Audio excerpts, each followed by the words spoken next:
Welcome, everybody. It's time once again for the next chapter with Charlie Hedges as he explores turning the page on his life and yours. Hey, Charlie. Hey, Producer Paul. As you already know, I absolutely love contrarian thinking. Anyone who challenges a so-called norm will almost automatically get my attention, and that is precisely what our show is about today. Elizabeth, or Ellie Gould, makes a most compelling argument for the use of feeling our way into the success of life. In our very left-brain thinking-oriented Western world, our feelings are often regarded as an enemy or roadblock to success. Instead, Ellie advocates the power of harnessing your emotions in her successful book, Feeling Forwards, and the notable subtitle, which I love, How to Become the Person Who Has the Life You Want. Ellie is a best-selling author, entrepreneur, and personal reinvention coach who has worked with Tony Robbins and Randy Zuckerberg. I can't wait for our enlightening conversation as we discover how to harness the power of your emotions. Let's bring on Ellie Gould. Ellie Gould, welcome to the next chapter with Charlie. Oh, hey, Charlie. I've been so excited to do this podcast. Thank you for having me. Oh, well, I'm glad you've been excited. I have too. Let's begin by starting with a distinction you have earned, maybe not even to your knowledge, and that is you are my most distant podcast. The previous winner was from Italy, but you were in Australia, the farthest by something.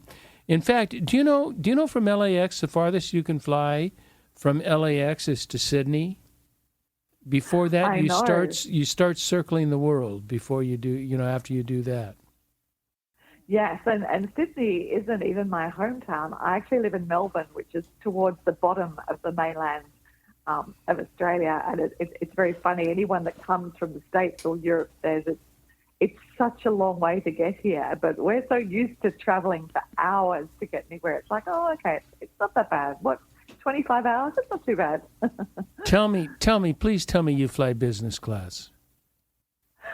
I do. I am very, very fortunate. I talk in my work about having a weird talent, and my weird talent is I meet the most amazing people on airplanes. So I always get excited when I'm flying for so many reasons.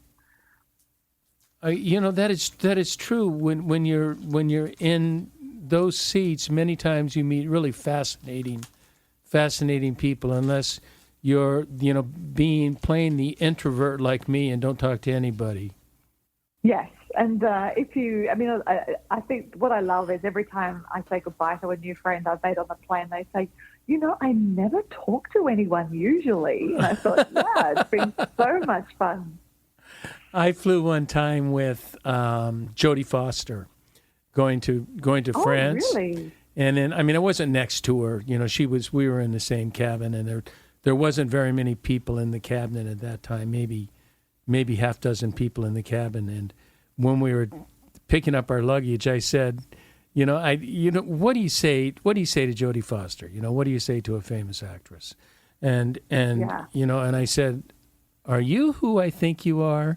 And she just so quick looked at me and said, well, I guess that all depends on who you think I am. Good comeback. And I had nothing to say. I said, oh, well, it was nice flying with you.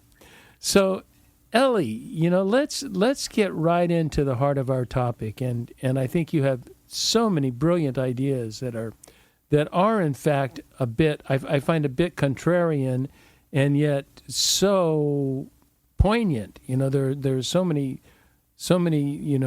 very striking concepts. And one of the things I'd like to start with, and I just think it's an excellent starting point, and it's not common, in that you believe you can choose your future.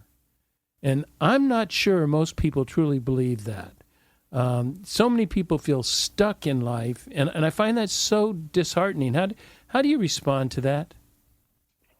Well, actually, I mean, there's many great thinkers in your own beautiful country that explored this concept way before me. I use many quotes in my book, but one of my favorites is Abraham Lincoln, who said the best way to predict your future is to create it. And one of my passions is to reveal how we actually create our future by what we do every single day. But unless we're conscious that we actually have the ability to choose our emotions and create our future, it passes many people by. You know, I agree that one of the things I'm very compelled to use in my life is I use the concept of conscious choice, and that we consciously choose to do things. And you are very strong in not letting life happen to you, that you make your life, and I so resonate with that. And I'm wondering, sort of, what is the beginning point, Ellie? You know, what is a prototype of your audience, of somebody, of your clientele, of somebody that is ready to make a change? Sure. Well, I might backtrack a little bit because, Please. Like many people, fascinated about personal development, and everyone has an extraordinary story to tell and has extraordinary challenges. And like me, many people go to literature and speakers. And I was always very much I was on the thinking bandwagon for quite a while, that, you know, you marshal your thoughts like orderly soldiers in a line, and then the rest of your life falls into a passion that you want. But it was actually through writing my first two books. I wrote a book called Secrets of Cancer Survivors, and it was after I'd been through my own cancer journey, and I realized that no one writes about what cancer survivors think. They write about diets and alternative remedies, and you're told, and we can circle back to this, you're told to think positive, which is the worst thing you can say. But I interviewed a lot of people who'd survived cancer against the odds. And yes, they did have a thinking passion, but the idea of controlling their emotions, the idea of choosing hope when everything looked hopeless, when logical thinking would say, look, the stats are really against you, they still managed to generate feelings of confidence and hope, and they pulled through. And then my second book was about children, because I became fascinated that so many books written about parenting are written by psychologists who, through the nature of their work, see children who aren't coping, children with extraordinary circumstances that really need help. And I thought, well, what about, are there any children out there who are having extraordinary challenges but somehow managing to make it through on their own? And can we learn something from those children rather than relying on children who have to have adult-based coping mechanisms given to them? So my second book was Happy Children, Secrets of How They Think. And yes, there's that thinking word again. But when I interviewed these children, and they ranged from 9 to 12, and I was so blessed, I had children who were adopted, children who were part of a large family, the oldest, the youngest, the middle, children from wealthy families, children from backgrounds that weren't so wealthy. So there was a whole range, plus all of the children at some point in time had been bullied and had gone through the usual ups and downs of childhood, which can be quite brutal. The first thing when I was looking at the secrets of how they developed their own coping mechanisms and were very happy children was they all told me unanimously in their own way, I know I can choose to be happy, and this is how I do it. And that idea sat with me for a little while. I became quite, in between my second and third books, I had some health challenges relating to my cancer, and I chose to build some other businesses instead. And I kept coming back to this idea of choosing your emotions. And during a very difficult time, I started to observe the pattern of feeling forwards, how you can actually create your own future by how you feel about your present and the activities you choose to engage in. And that led me to focus a lot more on emotion and feelings. And I use the example of a morning routine. I mean, we all know there's these fabulous morning routines, and many of them involve getting up at 4 o'clock and grinding and hustling, or not looking at your emails until midday. I mean, there's all variations on a theme, but the common denominator is you can have the most fantastic morning routine in the world, and you can know exactly what to do when your alarm goes off. But if you can't manifest, if you can't create the emotions to physically get yourself out of bed, that morning routine's never going to happen. So that was the journey that led me to focusing on emotion rather than thinking. That is an emotional decision, isn't it? That's really not a thinking. It's not a thinking feeling, or not a thinking situation. It's a feeling that, can I do this? Am I in the mood to do this? Do I want to do this? Rather than, oh, I need to do it. After a while, that becomes rote and really not very inspirational. That's so true, and I often joke, but it always strikes a chord that if we could think our way to happiness and success, we would keep every New Year's resolution, we would ditch every bad habit we've got straight away, we would never choose the donut instead of the salad, and we know that just doesn't happen. Or if it happens, it has to be a pattern of behaviour. It's not easy. It doesn't come automatically. It really is patterns. And so do you have feeling patterns or feeling sort of rituals that you use, that you advise to people? Yes, I do. I mean, and it's really, it's an experience I call total immersion. And in Feeling Forwards, and I promise it's not a tricky book to read, but I was a delightful book to read. Oh, thank you, Charlie. But I don't know if this resonated with you too, but I was very passionate about not presenting a book that was just about my story or just about the people that I coached, but there is actually a scientific basis to the steps you can take to create your future. And I go through that in some detail, but one of the most powerful story actually related to a situation where a group of elderly men were actually able to make themselves younger through their emotions. And I'll just go through it briefly here, but it was an experiment carried out by a Harvard professor of psychology. And she took a group of elderly men to a country hotel. And this country hotel was styled, it was like the ultimate retro-themed hotel from 20 years ago. So all the decorations, but right down to the newspapers, the television programs that were playing, the radios that was playing, the kind of food, everything was from 20 years ago. And these elderly men weren't allowed to bring any form of technology. They weren't even allowed to bring a mirror so they could see themselves. And they were told to speak about the 20 years ago, the past, as though it was the present. So, for example, they would watch a news bulletin announcing a political crisis, and they would discuss it as though that political crisis was happening here and now, even though they knew, because they'd experienced 20 years ago, they knew what the result of this crisis was. So they immersed themselves in the past for 20 years. And at the end of their stay, they were measured. They were physically and biologically measured with their hearing, their speech, their muscle strength, everything that they had, all the tests they had undergone before they had this trip down memory lane 20 years ago. And the difference in biology was quite remarkable. Some men, their hearing improved, some their sight improved. A lot of them had increased muscle tone. One of them arrived with and I can't remember now, it was a wheelchair or at least being dependent on a walking stick, and they left the hotel a week later walking unaided. And what really this experiment shows is that these men immersed themselves emotionally in the past and their bodies caught up. And when I read that experiment, I read it 20 years ago, and it always stuck in my mind.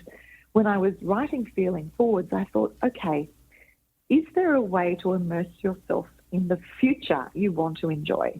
Is it possible to create your future but then start living it today? And I found so many examples and so many stories that led me to develop a step-by-step formula. But even we can see this so often in athletes and movie stars, but Cary Grant, who was a very dashing ladies' man in the golden era of Hollywood, he was born into a very impoverished family, and his name was Archie Leach, which isn't the most exciting name to have on, which John Cleese actually then borrowed in a fish called Wanda a few decades later, but that's an aside.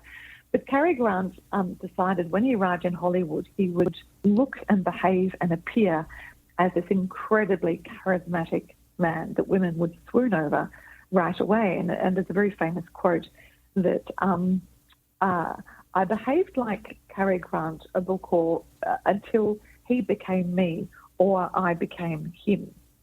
And he did transform himself through total immersion. So that's what I talk about in Feeling Forward, because what we choose to notice today, what we choose to do today becomes our future. And I think I had fun with you the other day when we were preparing for this podcast. Today is actually the past of your future. And once you can get your mind around that concept, then you behave differently and you make the future you want happen much faster. Yeah, and it really works with a quote that I've used a lot on the show, that the two are almost synonymous in that you are who you have been becoming. This is very similar, that today is the past of your future. I like that. But I might add to that, Ellie, and tell me what you think. I like the idea that today is the past of your future, but also today is not the first day of the rest of your life, but today is a step toward your future. If you look at what you're doing today, you are preparing an outline, you're preparing a pattern, you're preparing a ritual for what you will do tomorrow. And if you're not doing that progressively, then it can happen to sort of hold you back and be an obstacle and a roadblock for you to move forward. Is that not true? Yeah, I think that's exactly right. And when I'm coaching entrepreneurs who are yearning to make a contribution, but also want to create great wealth for themselves, they talk about when, that someday, that one day of the week that never actually happens. And they say, well, when my app is downloaded 1 million times, or when my product is in all the department stores, or when this happens or when that happens, well, then I'll get fit and then I will take charge of my finances.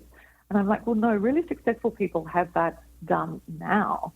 If you can't get hold of your finances when you've got $10,000, what makes you think you're going to be in control of your finances when you have 10 million? It's going to be a mess and you're not going to get there. It's going to be just as bad. It's going to be just as bad because, I was watching Goliath with Billy Bob Thornton last night. And there was a line said, the one thing about when you're getting richer, you don't really get richer because your expenses just increase and you're still always in that same poverty cycle that you always were, because you're just spending more, and so you're still worried about your finances rather than sort of working within your means. And if you have $10 million, you have a lot more decisions to make every day about the structure of your finances than you do when you have 10,000. So it's doing exactly what Cary Grant recommended. Well, if you are already enjoying that success now, you have to get ready for it now. Actually, Maya Angelou said, ask for what you want, but then be prepared to get it. And you see this so often with people that behave as though the future they already want is there, like Jim Carrey, like Cary Grant, like so many athletes and sports people. They're the ones that create their future through that behavior. Yeah, you're very into sports figures, are you not? And their sort of attitude of success, isn't that sort of a theme with you that's important? Yes, no. I've been always fascinated with high performance and how some people are able to achieve high performance and others can't quite make it. And I love it because to anyone listening who might not be an athlete or who might not even want to be an entrepreneur but wants to create the future that they dream about, athletes are a great example because we can all relate to what an athlete has to do when they're preparing to be a great champion. So from a very young age, they have to turn up to training, they have to practice, they have to eat the right food, they have to get a certain number of hours of sleep a night. And they might do this for 8, 10, 12 years before they ever become successful. And then we have in Western culture this idea of the overnight success, right? So I think there was a gorgeous 18-year-old who won the Women's US Open recently. And we're going, oh my God, this is amazing. And it's like she's an overnight success. And I apologize, I can't quite recall her name. But this young woman has been eating right, training right, and sleeping right for at least a solid 10 years before she won the US Open. And that's and this would have been the future that she wanted to enjoy, that she created just by training the same way. And what I love about this example is, even if it's, let's say, an understudy at a show on Broadway, the lead singer unfortunately is unwell and can't go on, and the understudy goes on and is a sensation. The next day, her life doesn't change, or his life. They still practice for the same number of hours a day. They still have a structure to their discipline and honing their craft. And that's the secret. If you behave today as you want to live tomorrow, that's the fastest way to get there. To identify with that, you know what I'd like you to do? I'm kind of stuck because I do want to talk about your recovery from cancer, because I think that I have an idea, a feeling that has really impacted you. Is that not true? Look, yes, it did. I mean, I had a number of unfortunate events pretty close together. We had a home invasion which was quite violent against me when I was defending my two small children, and then I had cancer. Then I got unwell. My marriage fell apart. I had to leave the house. And it was not a great series of events. What's that fabulous book? A Series of Unfortunate Events. I think I lived a good chunk of them pretty close together. So apart from the fact when I had cancer, I mean, it was a very emotional journey for me because my children were 5 and 3, and there were already cracks in my relationship. And I knew if I died, they wouldn't remember me. And as a parent, that is a horrible, horrible future to even contemplate. So my emotions were very, very strong that I had to survive because I wanted to be there to support and love my children and tell them how amazing they were for at least the next 20 years. But what I found was the ability to, despite logic, despite the odds, to believe in a future that was very, very emotional. I had a situation where I'd pulled through cancer, but I had to look for a place for us, the three of us, to live. And my property settlement hadn't come through, and my money was really tight at the time. And I wanted a place close to my daughter's school, and it was quite an expensive area. And everything I looked at was just really awful, to be honest, within my budget. And I remember one particular house, and it was the last on a long list. And I went to this house, and it was dirty and it was run down. And I came to the kitchen, the heart of the family, and it was on such a steep slope. I reckon you could have rolled a Coke can down the floor, and I could see where the slope ended because there was this pile of dust of dead flies and dirt. Oh, no. And my daughter, my little girl, slipped her hand into mine, and she whispered, she must have seen the look on my face, and she whispered, "I think this is a beautiful house, Mummy, and I think we'll be very happy here." And How it was old one was of those she? life-defining. She was five and a bit by then. Oh my! It was, and I looked at her, and just this wave of emotion swept over me. And I said, darling, that's a really kind thing to say, but I actually think this house is pretty horrible. And there is a beautiful house waiting for us. I just have to work harder to find it. And in that moment, from the property search onwards, I switched because I stopped looking for a house that I could afford. I looked for that beautiful house. And 2 weeks later, I found, and I swear, this sounds like one of those stories, but I swear, I found this house walking distance to the school, 2-story. It had a marble fireplace. It had oak floorboards. It had a chandelier in the living area. And I looked at it, and I said to the realtor when I was signing the lease, it was $10 under budget. I said to the realtor, this is an amazing place for a really inexpensive price. Why did no one else want it? She said, I couldn't get anyone else to look at it. There was one other guy that looked at it, and he didn't like the fact it was 2-story, because in Melbourne, a lot of our houses are bungalows. Mm-hmm. So it's all yours.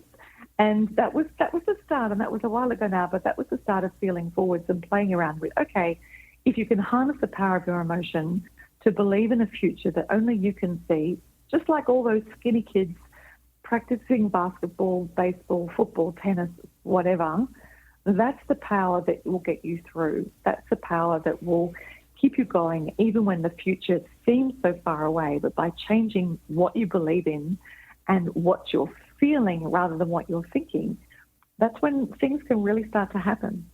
Don't things sort of happen on, and I'm using the term spiritual loosely, but don't they sort of happen spiritually, or the universe intervenes in that when we are thinking positively and truly positively, and we're just continuing down that road rather than the negative woe is me road, that the universe sort of cooperates? Do you find that there is a cooperation for positive thinking, progressive thinking people than there are just this negative, everything is a roadblock, everything is an obstacle? That if you're thinking of moving forward, whether the universe offers it or whether you are just, your mindset is capable of comprehending it, it is much more likely to occur than if you're thinking the other way. Yes, I do, with a bit of a caveat. Please. So I think we can certainly generate positive energy, and we all know people. When I had cancer, I actually looked at my friends a little differently. It sounds a little harsh, but when you're fighting for your life, you get a little bit clear about things. And I kind of put my friends into two groups, and there were heaters and there were drainers. And, you have some friends that you catch up with, and, they talk about everything that's wrong, and you walk away and you just feel a bit icky, and it's a bit, you feel drained, literally. And then you run into friends that I had one friend in particular I relied upon, and I used to call her my vitamin injection. I would spend 10 minutes with that gorgeous girlfriend, and I felt like I absorbed some of her energy. So I really think, the energy you put out into the world is very, very powerful. But having said that, if I look at my own series of unfortunate events, and, it breaks my heart that there will be people listening who have incredibly challenging stories of, really horrible things happen to them that may be on a different spectrum. I think we have to manage with events that happen to us. The one question I never asked myself when I've been going through very tough times is why me? Because then that's kind of a spiral staircase into a very dark place. Yes. I think we can be at the receiving end of incredibly unfortunate circumstances without having done anything to attract them. But then it's up to us with where we go to from there. Does that answer your question? Yeah, that did, and I'm not sure, it was earlier in my notes, I'm not sure that I even brought it up, but did I bring up the fact that you state that you believe and you can choose your future? I don't think I brought that up. I did bring that up? Oh, never mind. No, you touched on it obliquely. No, absolutely. So, no, and I'm really glad you've circled back to that, because just to go back to the example of that house I found for me and my little ones, I switched. So I switched from someone that was really worried about budget. I switched from someone who was despairing that I would ever find somewhere fit for my children, let alone myself. I switched to what is the most fabulous house I can find in my area, and then let's see whether I can afford it, rather than what can I afford, and then I'll put up with it. I have the same experience with houses myself. We would always have spending limits, and we would always overspend our spending limits, and yet it never hurt us financially. It was just, yes. They were sort of false goals. What I want to do is I want to get more into your book, Feeling Forwards. I want to find out what that's all about. I want to talk about thinking and feeling and emotions. I want to talk about the heart of what you are proposing. But let's take a brief break first, okay? Sure.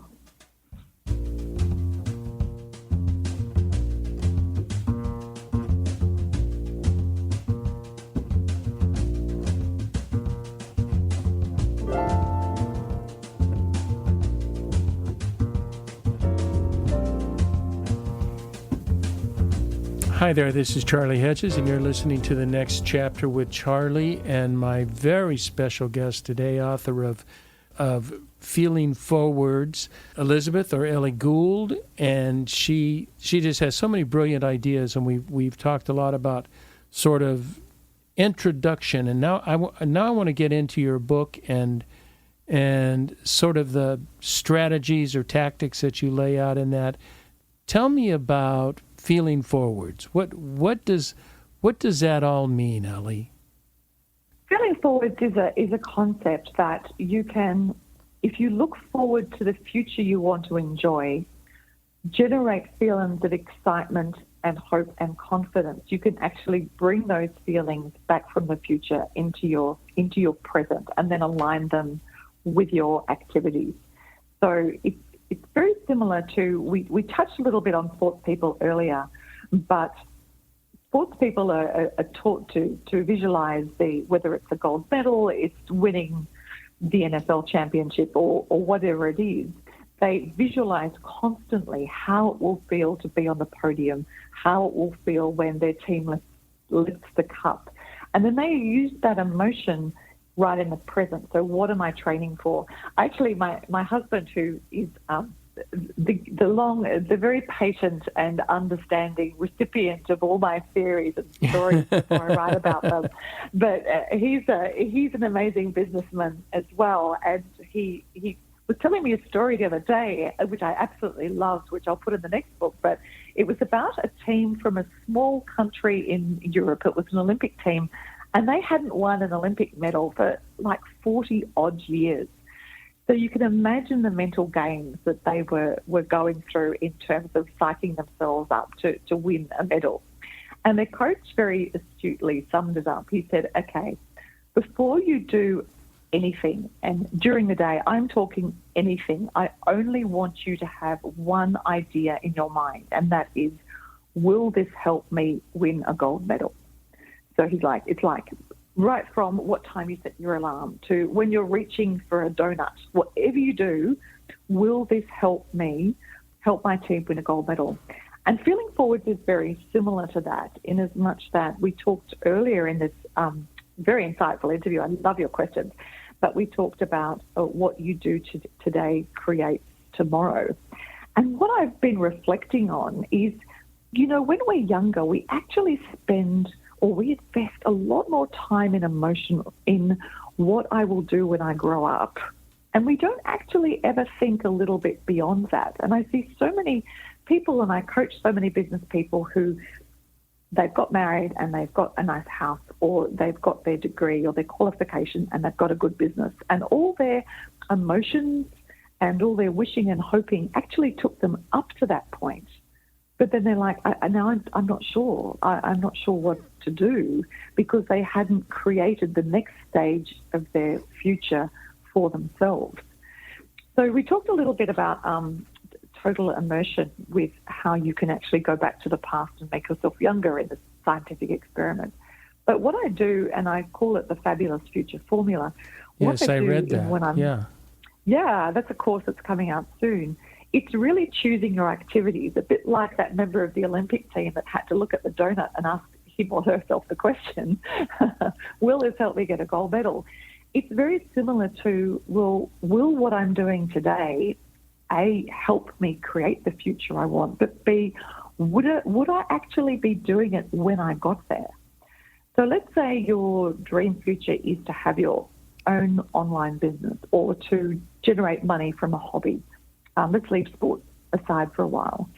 So if you are running that online business, and if it's successful to the degree that you want it to, will you actually be spending 3 hours watching Netflix every day?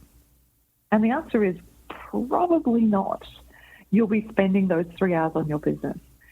So what the Fabulous Future Formula does is develop a framework by you actually incorporate the behavior you will be displaying when you have the future you want into the present to make that future happen faster. I so agree, because I'm in the process right now. I'm in a process of of perhaps getting back into coaching just a little bit. Mm-hmm. I don't want I don't want a boatload of clients. As a matter of fact, 2 or 3 clients is all I can handle.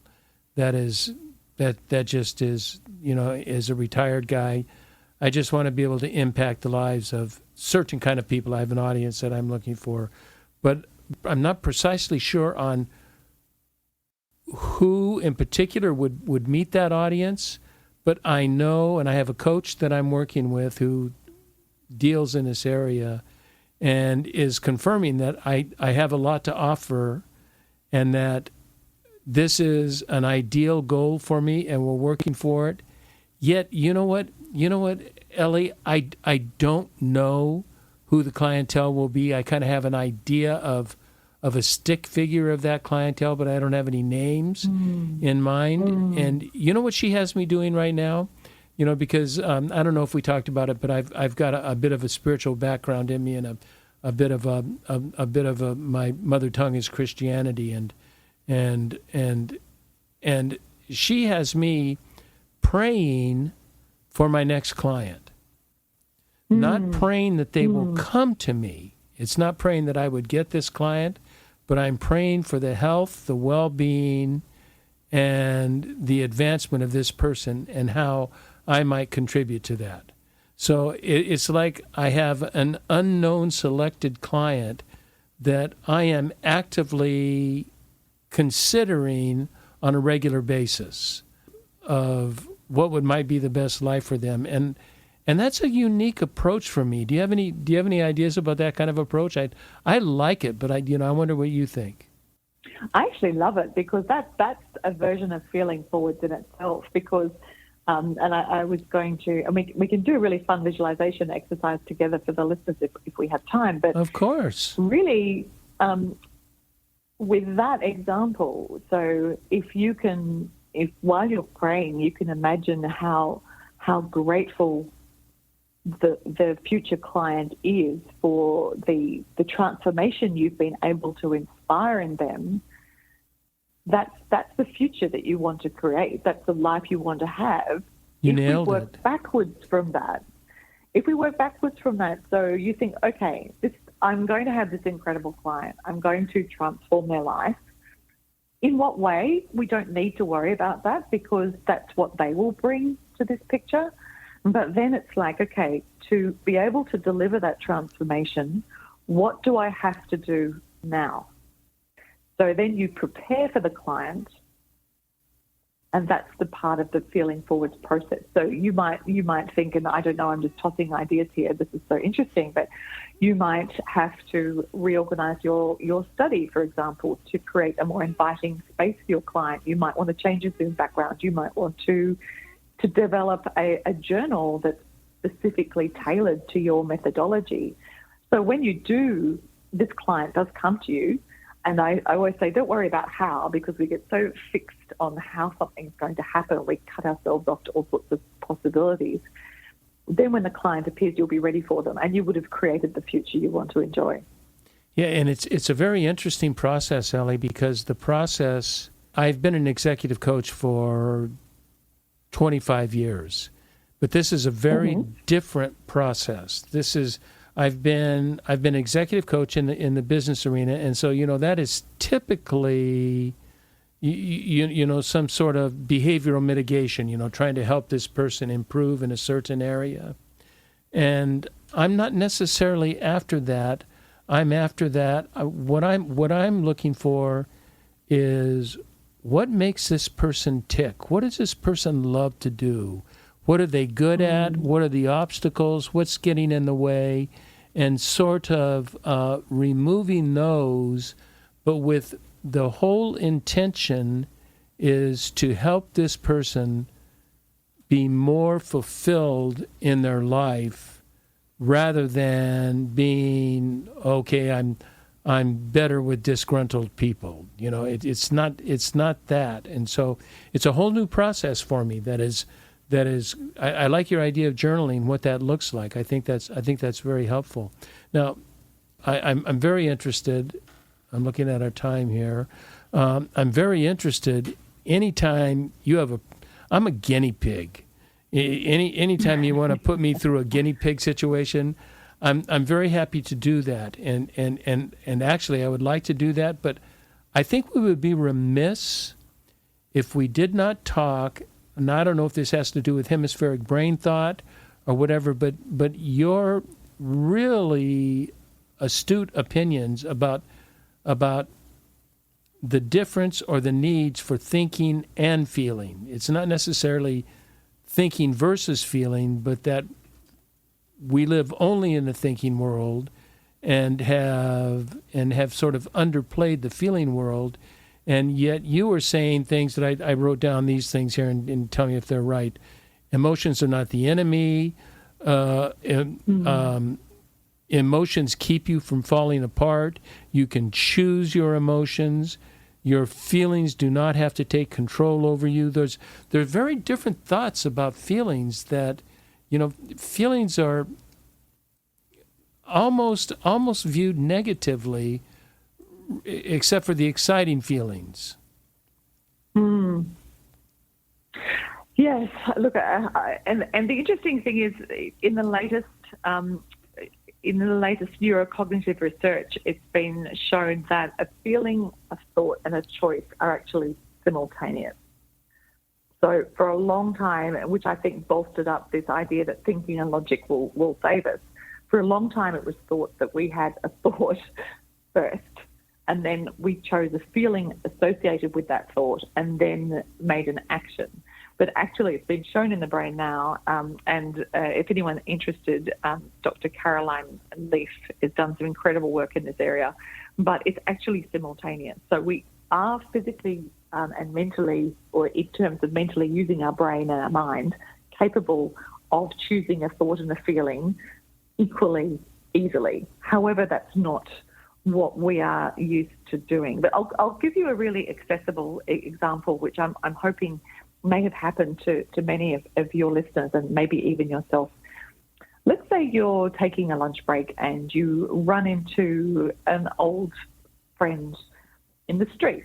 And they're a friend that you they're not a super close friend, but you feel warmly enough about them that you stop and say hello, and you haven't seen them for ages. And so you start going through the usual questions. Hi, how are you? How's your family? What are you doing now? And as you're running through these questions, you see your friend kind of shuffling from foot to foot and looking a bit restless. And you say goodbye, finish your conversation, say goodbye and walk away, and you think, I'm not sure they were actually that pleased to see me. And immediately your mind goes back, and as our mind is our servant, mind goes back and finds all these examples of times maybe that person either let you down or didn't do what you think they should. Maybe they said they'd show up at a party and they didn't. And your emotions start to become quite negative, and you feel negatively about that person. You think, oh, okay, well, shouldn't have spent so much time saying hello, whatever. And you don't pay too much notice to the encounter, but then you run into another mutual friend a bit later and you say, yeah, ran into so-and-so the other day, that they seemed a bit off. And your mutual friend says, oh my God, they are having the hardest time. Their brother is really unwell. They've had to take over the family business. They've got 2 young kids, and they're going through an incredibly tough time. And your mind immediately goes back to that encounter, and then you see the encounter very differently. You remember that they looked a little thinner, that there were lines around their eyes, and you remember that although they seemed restless during the conversation, that they hugged you at the end and said it was really great to see you. And then you feel as though, oh my goodness, I'm so sorry for that friend. I must do something to help. And with those different feelings, I call it feeling backwards, but with those different feelings, you actually make decisions that will change the future, because you think, wow, what can I do to help them? Perhaps I can drop some food off. Perhaps I can volunteer to drive their brother to hospital, whatever. And that different pattern of emotions, which you chose by what you remembered or what you chose to notice, actually change the future about how you're going to treat that friend, and could affect your own future as well. But another way of describing it, and perhaps your listeners can do this when they've got a moment, but take any day of the week, and it could be today, it could be yesterday, draw a picture down, draw a line down the middle of a piece of paper, and you can, what you choose to notice, what you choose to feel, will absolutely change your day. You can choose to have emotions that everything has gone wrong, or that, well, this is an unexpected, my car's broken down. Wow, I've always thought that I needed some more time to sit and do nothing, and the universe has delivered it to me just not quite in the way I wanted. But how we treat situations and circumstances that happened, how we choose to feel about them, really becomes one person's crisis becomes someone else's opportunity. The event is exactly the same. In my example, the event of running into an old friend was exactly the same, but the emotions were different, and that's how you can create the future that you want. It has a lot to do with perspective too, doesn't it? Yes, and that's why you find some people become just lucky all the time. I don't know if it's the same in your country, but in our country they do the stats on big lottery wins, and there are a number of people that will win 2, 3, 4, 5 times, and at even bigger odds than winning just once, because they have a certain perspective, a certain energy, and it's not quite as simplistic as glass half full and glass half empty, but if what you do today creates tomorrow, if you choose to look at today with all its ups and downs as an incredibly amazing day rather than a day where nothing went quite right, well, then that will flow on into your future. I often say to people that are learning this concept that, well, if you take today and multiply it by 365, that is going to be your life 1 year from now. Is that actually what you want? Great question. I was told by a person one time, encountering a person that doesn't treat you the way you might expect or treats you negatively, the bad question is, and which is the common question, is how in the world could he do that? Mm-hmm. The better question is, what happened to him to make him behave this way? And I like that a lot. Why is, assuming there's something negative going on, but what happened to this person that has caused them? And it's like your friend who was undergoing difficulty. The first question is, why are they doing that? They must be a jerk. They don't like me. I'm not as good a friend. Rather than, what has happened to this person? Well, this person is going through some very difficult times. And so they are having a hard time processing life as it is. And I think it's questions like those that help us understand other people even better. And you have something, and I want to talk to you much longer, but we are approaching an hour, and I'm, who knows, I may go longer, but I like, when I was studying, I looked up, I downloaded your website on the 5 questions, was it not? The 5 questions about life. You focus a lot on to-do lists. I mean, I don't know a lot, but the first 2 or 3 questions, and I thought there were brilliant insights, Ellie, on to-do lists are so short term and so drudgerous that there is no joy. I look at my to-do list and I just can't wait to check things off, so I don't have to worry about them anymore. You have a very different idea on that. Yes, because to-do lists never kind of get shorter, do they? No matter how much you cross off, they seem to grow at the other end. And although, I keep lists myself, I think of them a little differently, because the challenge with a to-do list is it can feel quite overwhelming, and it can feel as though you're never doing enough, which is always a doing state is always less satisfying than a being state. But I wrote a blog a little while ago, which will be on my website soon, called 3 Ways to Feel More Confident Before You Get Out of Bed. And the first is to replay what I call a highlight reel. So instead of focusing with your to-do list at the end of the day, because our brain is a bit like a computer. If we leave a tab open on our computer when we close the lid, it's the first one to flash up the next morning. Well, our mind is the same. So instead of, so many people, it breaks my heart, go to bed thinking about everything they didn't get done, it's to create a little highlight reel in your mind of everything you did get done that day, because we all know that things crop up that were never going to be on the to-do list, that are either domestic or personal or business situations that you couldn't have foreseen, and you deal with them, but it never makes it onto the to-do list, so you feel inadequate. But if you have a highlight reel focusing on everything you did get done and everything you are proud of, well, those emotions of expectant of things are going to be amazing and expecting to be able to choose the way the day will turn out according to how you feel about it is a much more effective way of managing the emotions around a to-do list, rather than feeling daunted and or as I call it, drowning in your to-do list at the end of the day.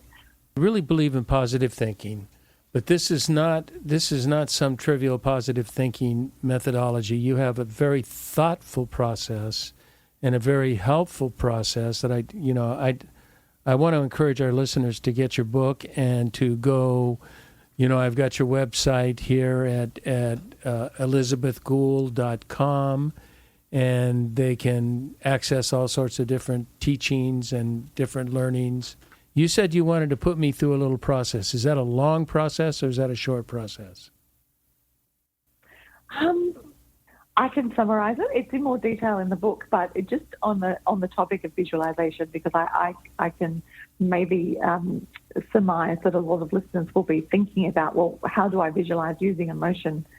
Many people visualize, and it's like it's only once you look back on it, visualize as though they're looking at themselves like they're in a movie. It's like a strange, grainy kind of black and white documentary style.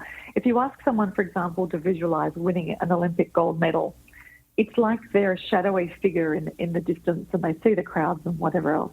But one of the great tools about feeling forwards is visualizing, seeing through your own eyes. So if you do the exercise two ways, but the second time you do it as though you closing your eyes, you can feel your foot stepping onto the podium.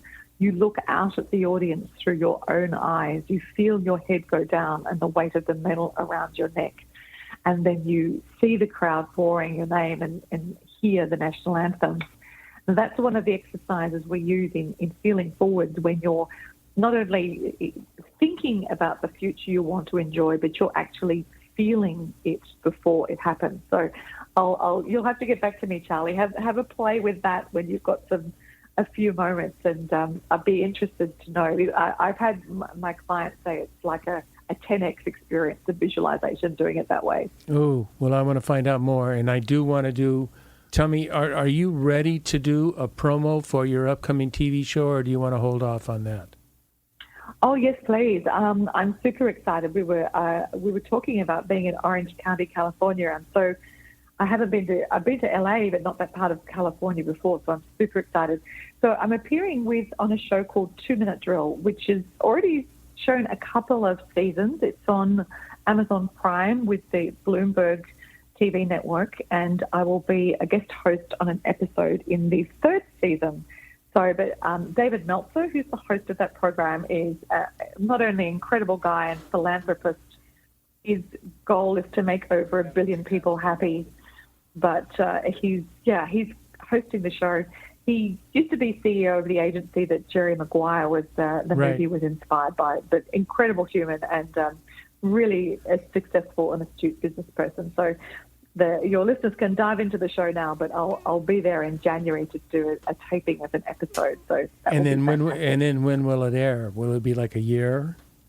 No, it'll be within a month, 6 weeks. Oh, I'll find good. out those. Yeah. It'll be pretty quick turnaround. So if I can get any more details to you, we can pop them in the show notes. Yeah, we can pop them in the show notes, and we'll get a chance to meet when you're in Orange County. We'll set up something, and that would be. I'd love to. That'd be totally delightful.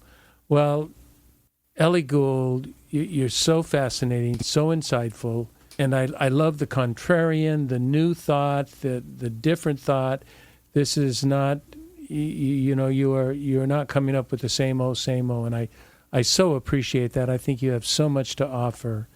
And I will make sure that we have your website, your book on the show notes so folks can get in touch with you. And I want to thank you so much for being on the show with me. Oh, it's been a blast, Charlie. And thank you so much for really insightful questions. It's been so much fun. We could do another hour of this, you know. We could. And when you come to Orange County, we will. And then maybe we'll do another podcast. Maybe we'll do a live podcast. Fantastic. I'd love that. That'd be great. Okay. I want to thank all our listeners for tuning in to the next chapter with Charlie. It's been a delight having you. And until next, this is Charlie Hedges signing off. Bye for now. Oh, and by the way, Ellie, hang in.